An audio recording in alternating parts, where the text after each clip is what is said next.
আসসালামু আলাইকুম, hello everyone, welcome back to my channel Maruf Ahmed. So আজকে একটা স্পেশাল রান্না আমি দেখাবো। এটা আমার অনেক পছন্দ হয়েছে, টেস্টটাও খুব ভালো। আর এটা হচ্ছে খুব সিম্পলি রান্না হয়, এটাকে বলা হয় আগোস মারিস্কো, পর্তুগিজ একটা রেসিপি। এই যে এগুলি দেখতেছেন, এগুলো হচ্ছে সব সামুদ্রিক যে খাবারগুলি, এটাতে চিংড়ি আছে।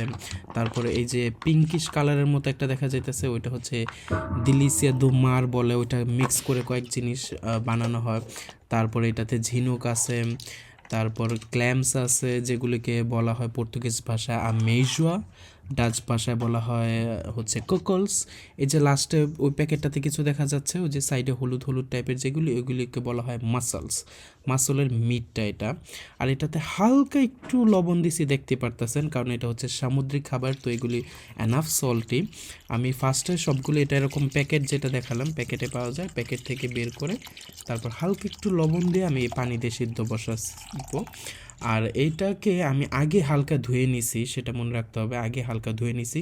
আর এই পানিগুলো ফালাবো না, এই পানিগুলোতেই আমি হচ্ছে ভাতটা রান্না করব, কারণ এই পানিটাতেই ফ্লেভার।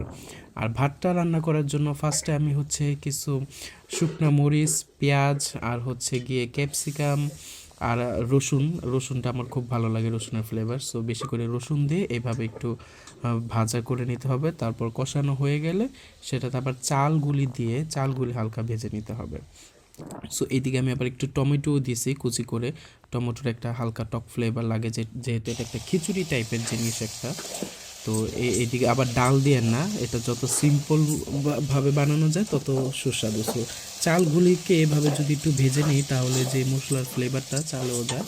তারপরে হচ্ছে যেই গুলি সিদ্ধ করে রাখছি সামুদ্রিক যে জিনিসটা, এটা হচ্ছে আকোস মারিস্কো বলে, যেটা সমুদ্রিক খাবার বা সমুদ্রের ভাত বাংলাতে ট্রান্সলেট করলে।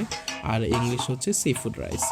সো এই যে এটা সিদ্ধ করে এই পানিগুলি দেখতেছেন, আর চিংড়ি মাছগুলি বড় ছিল, ভালো, খুবই সুস্বাদু, কালারটাও চেঞ্জ হয়ে গেছে, দেখতেও সুন্দর লাগছিল। সো এইটা হচ্ছে আমি ওই ভাতের ভিতরে অ্যাড করে দিব। আর এইটা যেহেতু খিচুড়ি টাইপ যেটা বললাম, সো হালকা পানি পানি থাকবে। আর যেহেতু আমি হচ্ছে গিয়ে ফার্স্টে যেই সবগুলি সিদ্ধ করে নিয়েছি, আর মরিচ পেঁয়াজ এগুলো ভেজে নিয়েছি, এখন শুধু অপেক্ষা করতে হবে চালটা ফুটলে। চালটা যখন সিদ্ধ হয়ে যাবে তখন এটা রেডি।